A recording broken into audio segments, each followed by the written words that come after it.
What's going on, everybody? This is Chris Classic dropping a couch vlog. Hope you guys are having a wonderful day. If nobody tells you, remember that God loves you, Christ loves you, and I love you as well. Praying for you guys. Make sure you subscribe to this channel, the Taking Home Podcast, where I talk about professional wrestling topics, and I put in my matches as Classic out. For a professional wrestler of 13 years, I have a playlist of all my matches throughout the years and even up to date of this year as well. So check that out and see that I really do this stuff and I mean this stuff.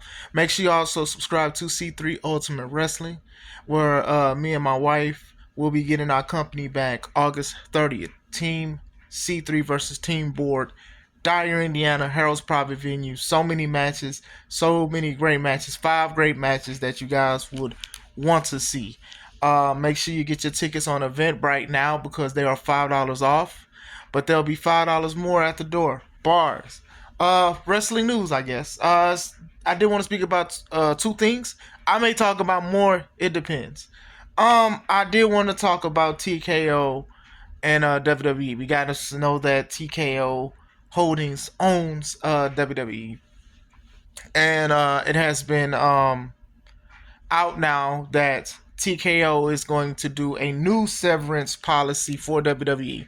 They're changing it. So, I found this out yesterday. Now, I do know that they do have certain things for severance to taking care of people, especially when you get released from WWE. Usually, you have to wait like 3 months or so to sign other contracts or like be on TV or take like independent bookings and stuff like that. From the outside looking in, I understand it, but I don't like it. But it is what it is. You know, they want to try to slow down somebody's momentum if they have any. So people won't pay to see them and stuff like that, and they'll be like, hey, we helped create this star, so we want to take some stuff away from them, a little shine. Some of it is petty, and then some of it is just trying to be like a business aspect, right? So anyway, the old severance policy for WWE was this: they would pay you per month by the how many years you wrestled. So if you wrestled for 4 years, right, and they release you, they're going to pay you for 4 months of how much you was getting paid, basically. So you have 4 months to try to do something, invest, do whatever you want to do. You would have 4 months to get stuff together. So if you wrestled for 4 years and they released you, they would pay you up to 4 months. So a month represented a year that you put into the company. Now, according to articles, they're saying that they're going to cut that in half, which means they're going to pay them 2 weeks. So that's basically cut in half. So if you were wrestling for 4 years, basically you're going to get paid up to 2 months. Now, I want to speak about that. One, let me just say this off the bat. There's not a lot of jobs that do severance like that. There's not, you can get fired from your job now, and they're not going to make sure you're good per week, heck, per day or whatever. They give you a vacation and maybe your sick hours or whatever like that, but they're not doing something like that. So I will commend them for even doing something like that. Now, going back on that part, they trying to save money, y'all. In order to make money, sometimes you gotta save money. So it's just like, okay, cool. We gonna make these ticket prices crazy. We gonna have 2 nights of PLEs. We're gonna do a whole bunch of stuff. We're gonna charge everything out the wazoo. How can we save more money? Oh, okay. We won't pay these guys and gals that we let go or who left. We'll cut that time in half. Hey, we like you, but we'll cut it in half. That's still saving them a lot of money. Morally, of course, that sounds bad, but then at the same time, it's like morally is like everybody has their definition of what the moral thing is, right? Once again, there's not a lot of jobs that's going to give you severance like that. There's not a lot of jobs that's going to pay you after they let you go for some months. Just not a lot of jobs. A lot of jobs are also trying to save money too and stuff like that. So for them to even have it cut in half, sure. For the wrestlers, that is bad. It's probably not good to them, because you could probably try to time and calculate what you're going to do when your livelihood changes a little bit, because some people, their contracts, they're not going to renew, and WWE is not going to re-sign them and stuff. I do understand that, but at the same time, yeah, man, like, these people are trying to save money. Like, if anything, this year should have just showed everybody, like, what they trying to do to save money with certain things, contract disputes, contract negotiations, releasing people, bringing people back, tickets so high, and then now this even happened, and like this is not nothing different. Like wait, it might even do like UFC with sponsorships and stuff like that, where the brand has to be just WWE and nobody else. Like UFC has done that too, and a lot of people got mad at that because a lot of these fighters were getting sponsored by these companies and stuff like that, and then UFC took that away and was like, okay, well, Reebok is the official sponsor for UFC, so nobody else could wear anything else. You can't wear a Nike shirt, you can't wear anything. So that's just one of those things, and I wouldn't be surprised if that's something that happens next, because there's not a lot of wrestlers that do sponsorships in WWE anyway, outside of what they want them to do, and they want a wrestler to represent something, you know, like with Bianca, Jey Uso, and LA Knight representing like Slim Jim and stuff like that. And then, you know, they got the logos in the middle of the ring and sometimes on the turnbuckle padding. But still, as far as that is concerned, I do understand how people feel a certain way. I mean, even as fans and people who are like outside looking in, they're like, oh man, why would they do that and stuff like that? But I'm like, hey man, like enjoy what you have now as far as it is concerned with that situation. Like I said, they said it's a blow to the morale, but I think with WWE and what they're trying to show is they are the number one, and TKO, who owns it, they can do what they want to do. I think that a lot of people will still try to wrestle for the company, and I don't think a lot of people are just gonna walk out and like cause like a strike for that situation. So I didn't want to speak about that. I also wanted to speak about a little bit, like, you know, we are looking at stuff different now, like with TKO and stuff owning so many companies, you know, UFC, WWE, anything almost. They're owning stuff. I mean, I looked at on WWE's page a few seconds ago, and you know, they're promoting Power Slap. You know, that's something that Dana White does, and they were also promoting the Canelo and Crawford fight. So it's just like they're doing a whole bunch of things, and they're trying to like integrate WWE into these other contact sports and stuff like that, and trying to open up doors and stuff. Now, I'm not going to sit here and say I agree with every aspect of them doing it and how they're doing it, because if I go to WWE, I low-key do want to look at wrestling. You know, if I go to UFC, I want to look at MMA. If I want to look at Power Slap, I'll type up Power Slap. They aren't egregious with it, though. I will say that. It's not something that they putting on like every 2 days. They aren't egregious with it, but still, you know, they're trying to do things. They're trying to promote all of their businesses. They're trying to cross-promote, cross-platform. Dana White has been shown a lot at a lot of WWE events, despite his comments and stuff like that, because he works with the brother company of WWE. So these are the kind of things that are happening. We are looking at a change. They're trying to save money and make money. They're making money because people are going to say, hey, y'all are making so much money. Y'all are breaking records. Y'all are breaking gates. Y'all are doing all of this stuff. Why would you do this? You don't need to. Well, to them, they need to. They want to make and pocket more money. That's the main thing for a lot of businesses, is to try to keep as much money and make as much money as possible.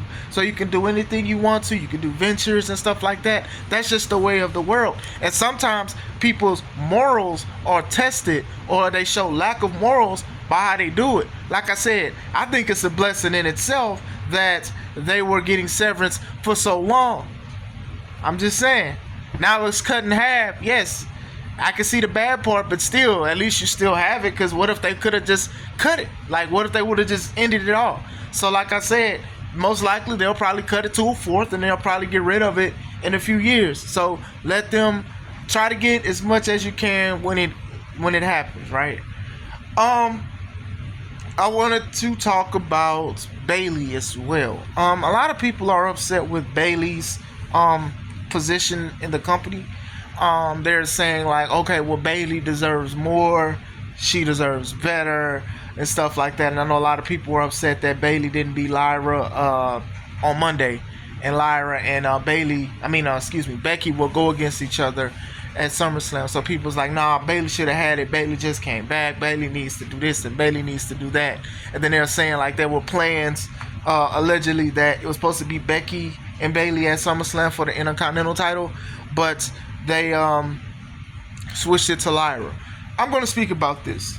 Obviously, they want to push Lyra as a star in WWE, and they're giving her test run. This is make or break. She's going against a lady, Big Time Bex, the man, whatever she calls herself now, and basically she's a superstar. So now you go against a person that you looked up to and stuff like that, and hopefully the superstar rub goes on Lyra, and Lyra becomes the future of the company. That's what they're trying to do, obviously. Bayley is established and stuff like that. Could they do Bayley better? Yes. I mean, I think that the last time she won the championship at WrestleMania against Io, I think they showed how much people loved her. She's the people's champ and stuff like that. So hopefully down the line they do something a little better. But right now the project is to push Lyra. Now, I've spoke about Lyra. I felt that Lyra should be more comfortable on the microphone and stuff like that. And I'm like, all right, it's cool. You got your wings and stuff, and people do the woo, woo in the song. Now, I'm going to speak about this too. This is the time to try to make a star. The crowd sings songs. They see Roman Reigns, Roman Reigns. They sing every song. They sing a Randy Orton song, Seth Rollins, oh. They doing all of this stuff. So that's a good thing for Lyra because people do the woo. Even Finn Balor when he used to do the thing with his song and stuff. So it all works, but I need a little more. She's short, so if you're short, you kind of have to show more for something else. Her wrestling skills, they're decent, they're pretty good, but she's short, and I'm saying it like this. I'm not saying it's like she's distractingly short, but they make it more distractingly short when she does promos and she has 5-inch platform shoes. Then y'all be trying to have her do moves, and I'll be scared she gonna hurt her ankle and fall because she be diving out and all of this stuff. So cool. All right, it's time to make her special. So to me, SummerSlam, her against Becky Lynch, that is something that is the make or break or whatever like that. They are trying to shift the stuff on the future of the business, which is good. Paul Heyman and Braun Breaker, they confronted Gunther, and then Paul said that Braun was a Steiner and stuff like that. And that got people like, ooh, okay, we said what we doing. They may change his name to Steiner, like his uncle and his dad, like what it should have been in the first place. They're trying to push certain things. They're trying to sell stuff. They're trying to mold stuff. They're trying to mold the future. And I'm happy for that and stuff like that. And a lot of people have been saying for a while, hey, we need some more stars. We need new people. I'm sick of these people like just winning a belt and then never winning it again. We're trying to look at that, Tiffany Stratton, that's one of the new blood and stuff like that, and people are liking that, the Jade stuff and all that. So they're slowly doing stuff. So we'll see where it goes. It's just Lyra's time. As far as Bayley is concerned, I do hope in the future they do stuff with her, but she does have a Hall of Fame career, and I know that a lot of people love her and what she has contributed, not only to WWE, not only to women's wrestling, but the evolution and revolution of women's wrestling. So I do understand why people want more for her. I honestly think she should go back to being the heel as the role model. I thought that was some amazing work from Bayley. Now, sometimes she does look like a fish out of water because they're like, now you try to intertwine the role model character and also Bayley who was doing hugs. So a person, you're trying to do the Dr. Jekyll, Mr. Hyde thing, and it just doesn't work. Like, hey, I'm just here to wrestle and I want to be the best and I'm sick of people holding me back. That's like generic promo number 2, and I think that they kind of slid Bayley into that slot, and I don't think that's cool. But like I said, Becky is evil now. I guess they just don't want it with Bayley or whatever. It's so many belts that could be challenged for. So hopefully this all works out for Lyra, and not only Lyra, but the Intercontinental Women's Championship, because sometimes I forget that belt even exists. It's too many belts, y'all. And I keep telling y'all, and people are like, no, Chris, it's not. Oh, Chris, women get more time and they're getting more stuff, and people think I'm chauvinist. Shout out to you, Arshawn, and all of that stuff. And no, it's not that. It's just too many belts. The company had too many belts before they added 2 women's belts, before they added the women's tag belts. And it sucks because it's the women's titles that are the relatively new titles outside of like the Speed and the Evolve championships and stuff. But still was too many belts. The fact that you have 2 world champions and then 2 tag champions and then 2 secondary champions, and y'all don't understand that's a lot of belts. And then y'all under one banner. Y'all try to act like it's different brands and all of this other stuff. It's still WWE. Still WWE. Just saying. I forgot that they had an Intercontinental Women's Champion for a little bit, especially when Lyra won it the first time. She won it against Dakota Kai. It was a very good match and stuff, and a lot of people was mad that Dakota didn't win, and whatever, it is what it is. And eventually, when PLEs was happening, Lyra was wrestling on it, and then I was like, dang, who's the champ? That even happened when Io was when she was the Raw Women's Champ. I forgot a couple times because I didn't see her on PLEs. What was the point of giving her the belt if she's not defending it? I'm just saying. So, what do you guys think? What do you guys think about TKO's half of a severance pay? What do you guys think of Bayley's position in the company? Let me know. I'd love to hear your thoughts, and let's talk about it in the comments. I hope you guys have a wonderful day. This is Chris Classic. Let's take it home.